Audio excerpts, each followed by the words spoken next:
Hello and welcome to Matador News. I'm Romy Ginsberg. And I'm Stephanie Murguia. Matador News reporter Zoe Reynolds is in the Sundial newsroom to talk about the I Am Me event on campus today. Thanks, guys. I'm here with Rachel Hirsen, one of the hosts of today's events, the I Am Me event that's taking place in front of the bookstore. Thanks for joining us. Thank you so much for having me. Can you just tell us about the event that's going on today and why it's important for CSUN students? Absolutely. We are part of the Masters of Social Work program here at Cal State Northridge. Myself and my two partners, Katie Burrell and Katie Outson, organized this event, and we've been working on it since January. The event is meant to sort of take a stand against the ideals and expectations of beauty that are placed on women by media and society as a whole, and to kind of help redefine beauty in terms of a more natural and holistic approach. And then, considering that some people don't associate makeup with self-esteem, how do you guys address that controversial issue? Well, we really consider makeup and fashion and the entire industry to not be an evil entity. It's really something that you can use to express yourself and to help present yourself in a way that you're proud of. And I'm a makeup and fashion junkie myself, and I just think it's really important to look at beauty and fashion in the media with a critical lens and just kind of notice that it's not how everyone is supposed to look. It's not how everyone does look, and to just embrace your own natural beauty and do that in whatever way you can. Today we just kind of wanted to take a radical approach with a no makeup face to kind of start to redefine the ideals of beauty. Great. And then where is the event taking place and until what time is it going on?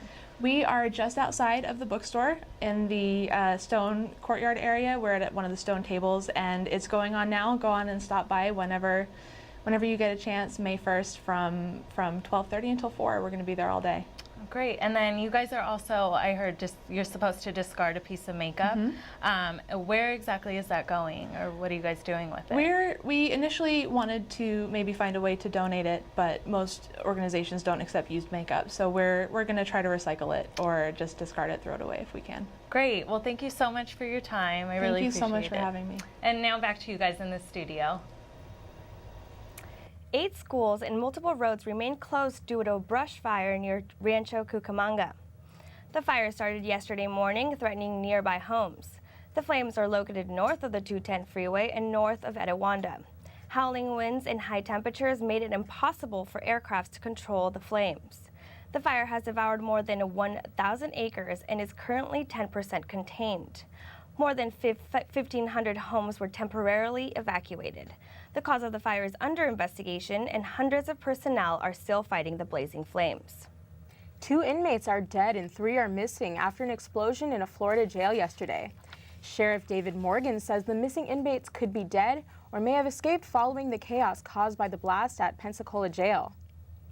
We only have 3 that are currently unaccounted for, and I say that because we don't know they may be in the jail. We know they're not in the hospital, and so right now we're trying to confirm their whereabouts, obviously, and we have 3 inmates that are unaccounted for. People in the area reported smelling gas right before the blast. About 600 inmates were in jail at the time, and 155 were sent to the hospital with minor injuries. The building also sustained significant flooding damage last week. Authorities say they expect the building to be a total loss. KPCC is reporting the Los Angeles Unified School District admitted it destroyed documents regarding a child sex abuse case.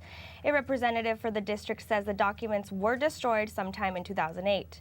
KPCC says the administration shows the district has a pattern and practice of harboring child predators. The teacher in the Miramont Elementary School case was convicted of 23 counts last year. The district representative also says the district destroyed the documents because they felt they didn't have a right to have them. LA Unified has paid out nearly $40 million in civil settlements of 63 child abuse cases involving 2 teachers. The current civil case involves 73 other children, with the first trial set for July.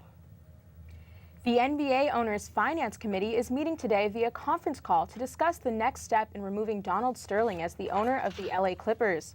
According to the NBA rules, a sale can be forced only if 75% of owners approve. If it does happen, the question is, who will buy?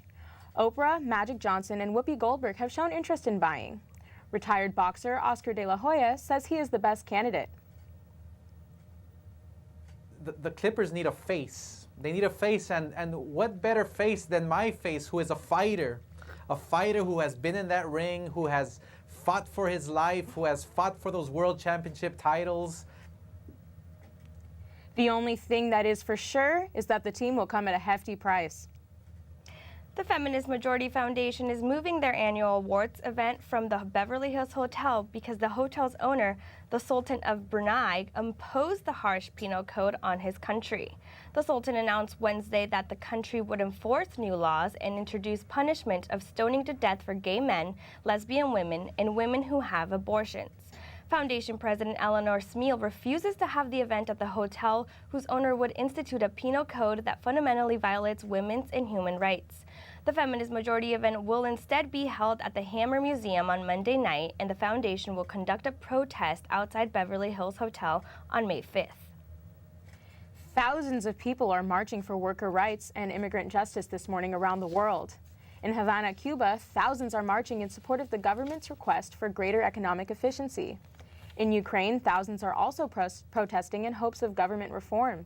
In Los Angeles, these marches, called May Day marches, will cause some downtown street closures in the morning and evening. May Day started when immigrant workers began speaking out against worker abuse. Today, Los Angeles protesters are looking for minimum wage increase as well as an end to deportation. In the U.S., Senate Republicans blocked a bill that would have raised minimum wage to $10.10.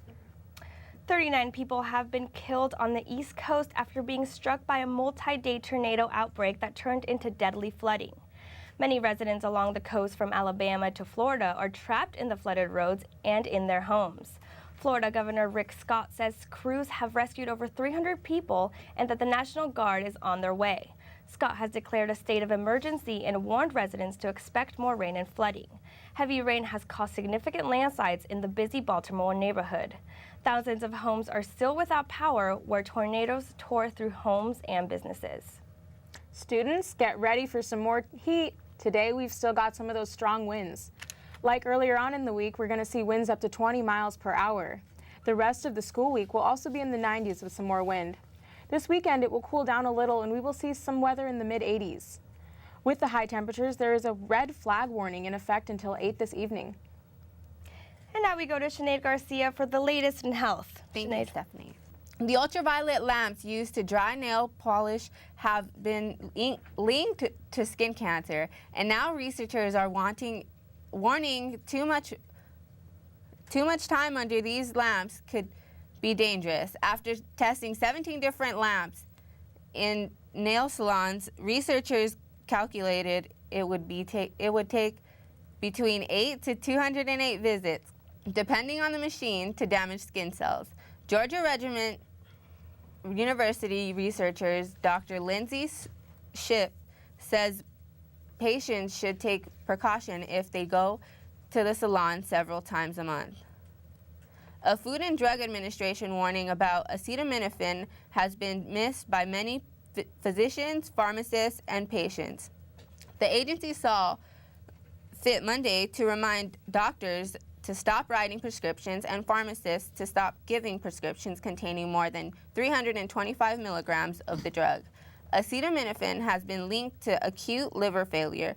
The voluntary withdrawal does not affect over-the-counter medications, but the FDA recommends using caution when taking any medicine containing more than the recommended amount.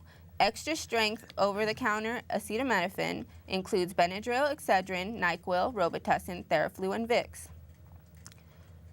With final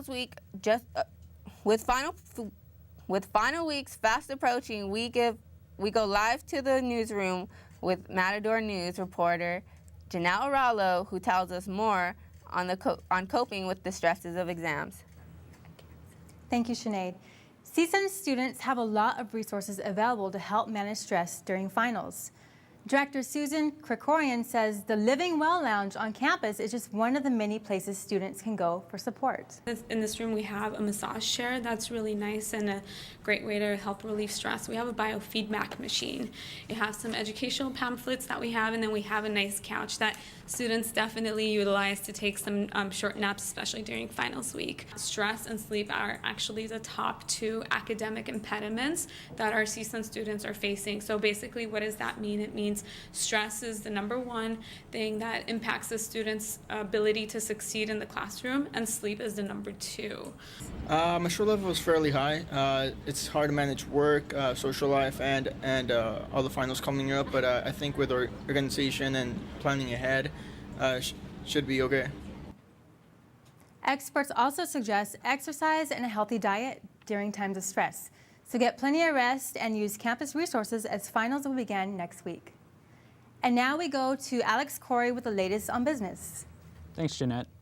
AT&T has approached DirecTV about a possible purchase. The deal would likely be in the range of $40 billion. The possible tandem of AT&T and DirecTV would rival the pay TV network Comcast if it completes its purchase of Time Warner Cable. AT&T is currently the #2 U.S. mobile provider behind Verizon and is planning to expand its broadband and video services. After yesterday's record close, U.S. stocks have slowed down just before Friday's jobs report.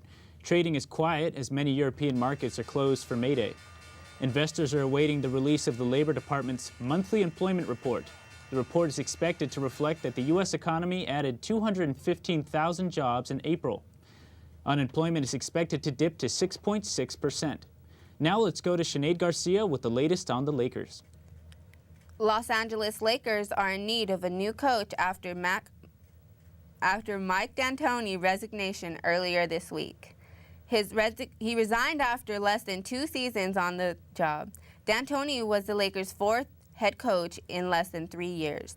The Lakers had their worst season in more than 50 years. The 62-year-old walked away from a $4 million payday. He may receive some of that money as severance. Los Angeles Kings win Game 7 against the San Jose Sharks. The Kings make a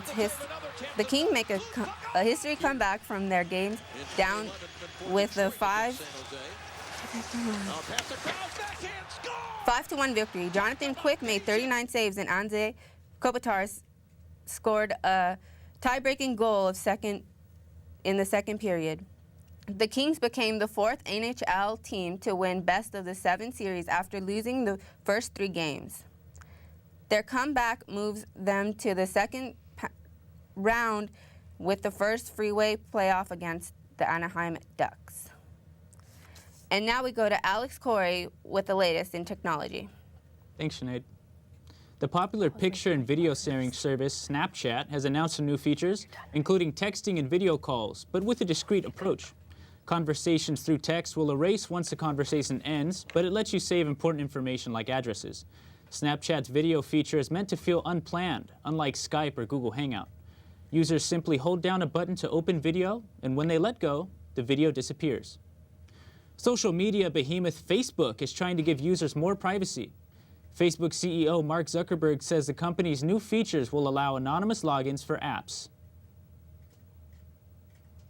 You're going to see this dialogue, and if you want, you're going to be able to easily change line by line what you share with this app. Users will be able to log in anonymously to try new apps without having to create an account and fork over personal information. Using the dashboard feature, users will be able to choose which Facebook apps can access personal information. The dashboard feature is expected to roll out in the next few weeks, while the anonymous login feature will take a few months. And now let's go back to Stephanie and Romy with more news.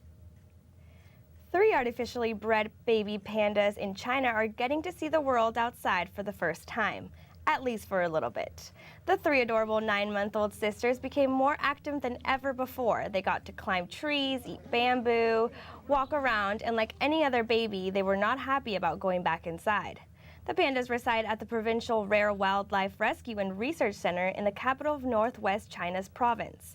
The deputy director of the center says the baby cubs are in good health and developing very well. Thank you for watching Matador News. I'm Stephanie Murguia. And I'm Romy Ginsberg. Have a great day.